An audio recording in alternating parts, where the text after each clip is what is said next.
win or lose, how much of what the Cavs did this year was going to factor into what you decide to do in the summer? LeBron James's decision to opt out of his contract and become a free agent will have huge ripple effects at the NBA draft, and it starts right at the top. This is crazy to me. I think he's going to finish his career in Cleveland. This is important for the Lakers to look out for Luka Doncic, but him, as a representative of LeBron James, he has to make sure he's looking out for LeBron's best interests as well. All right, man. So what exactly happens when you play a record-breaking 23 years of NBA basketball at an extremely unprecedented level? What exactly happens when you oddly remain the face of the NBA for 23 years? What exactly happens when you completely change the dynamic of player empowerment forever?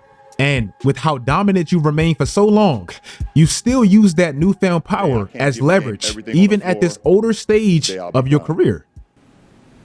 Lucky for you guys, that day is not today. Well, this is what happens. Everyone becomes fatigued. LeBron James has no influence on free agency moves, says an NBA front office. If you watch this channel for any duration of time, you know I'm a LeBron fan, and I have been since I began watching basketball 20 years ago. I'm 27 now. This right here, this is how long LeBron has been dominating the NBA. This right here also is how long LeBron has been dominating the NBA. Your first NBA game ever, really? Sacramento. You feel old, don't you? Y'all remember this moment right here between LeBron and Jabari Smith Jr. Well, this is very symbolic of exactly how long this man has been around. And when you dive deeper, it actually gets crazier. Bro, right now, we have 11 player coaches in the NBA. 11 coaches that's played NBA basketball before. Do you know exactly how many of these coaches LeBron has faced in his 23-year career? 8 of them. 8 of the 11 coaches that's played before actually played against LeBron. That's unheard of. One of them is his damn coach, JJ. Now, what exactly does all of this mean? And what exactly is my point with this video? Well, now the sentiment is changing between the Lakers fans, and LeBron. And now it's starting to feel like he's overstaying his welcome. If you live under a rock, the NBA has kind of been in a crisis where everybody's adjusting to this new second apron. The second apron that handicaps basically everyone. If you look at the salary caps right now, the Lakers, they have the 7th most expensive roster. And to me, their roster isn't even that good. Lost one of their only two-way wings that can really guard anybody on the perimeter. Got a much-needed big with obvious motor issues, hence why he's there. And ultimately, their roster still feels old, slow, and just incomplete. LeBron James is opting in to his nearly $53 million player option for the 2025-2026 season. In 2012, Tim Duncan sat comfortably with 4 NBA championships, and he hadn't even been back to a finals in a while. 5 years since his last NBA championship. 5 years since he last even made an NBA finals, literally just like LeBron. That drought was the longest of the Timmy D Spurs era, just like Bron now since he made his first NBA championship. 2012 was the first season of Tim Duncan's career where he didn't make the All-Star team, and he was 35 years old and clearly not exactly the same player. That season, these were the highest paid players in the league that year. Tim Duncan was literally at the top of the list. The following season, this man sliced his salary in half.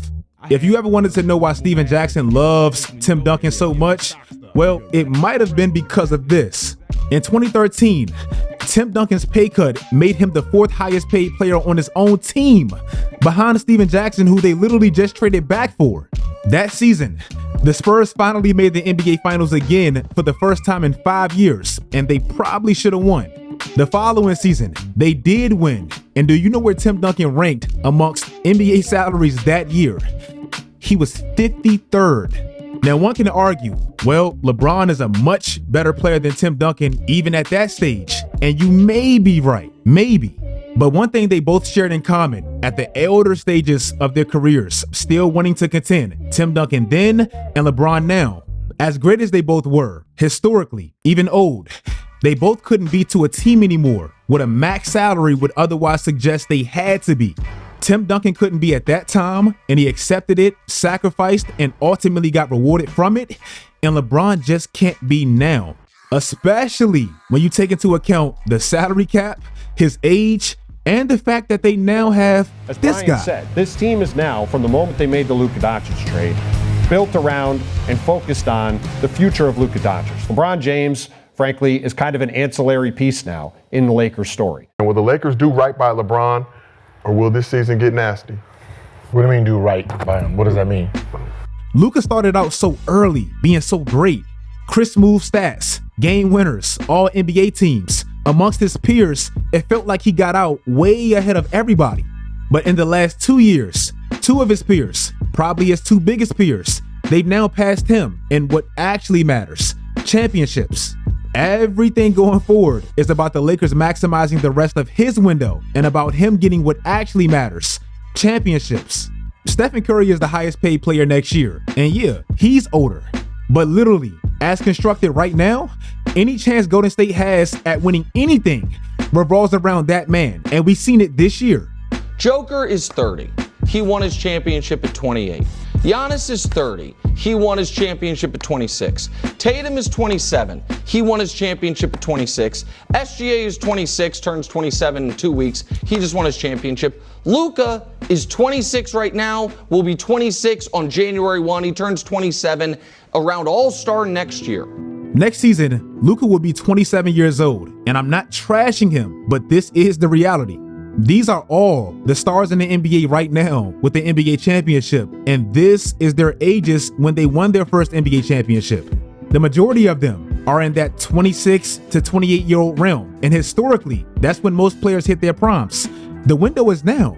The Lakers don't really have time for a farewell LeBron tour when they're actively trying to build the legacy of their new face right now. So what exactly is next for LeBron going into year 23 on a $52 million contract? Well, I guess this. Reportedly, Cleveland doesn't want him, and they'd have to give up some of their key players to even make that happen.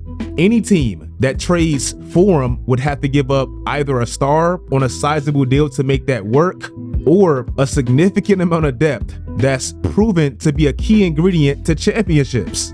And here's what would be my question to the whole LeBron leaving scenario. What if he leaves and takes that leap and he doesn't win? Then it looks like a desperate attempt to strengthen his GOAT case, which can ultimately backfire if the plan isn't executed, which is highly likely. In my opinion, leaving at this stage, I don't really think it's worth it. The Ringer recently put out this article, and it's facts. LeBron has done it. He's somehow hijacked another summer.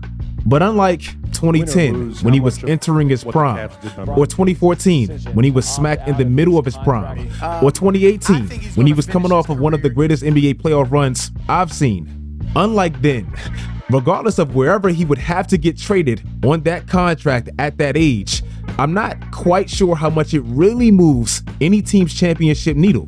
I know Bron my favorite all-time player, man, but I'm tired of him, man. Keep it real. I don't want to see a storyline of LeBron going back to Cleveland again. I don't want to see that. I'm tired of Bron. If you guys like this video, let me know in the comment section how exactly you feel about this LeBron odd era. To me, it just has to end for the Luka thing to begin. Follow my social media sites, turn on post notifications, do that great stuff, guys. And until next time, as always, stay tuned.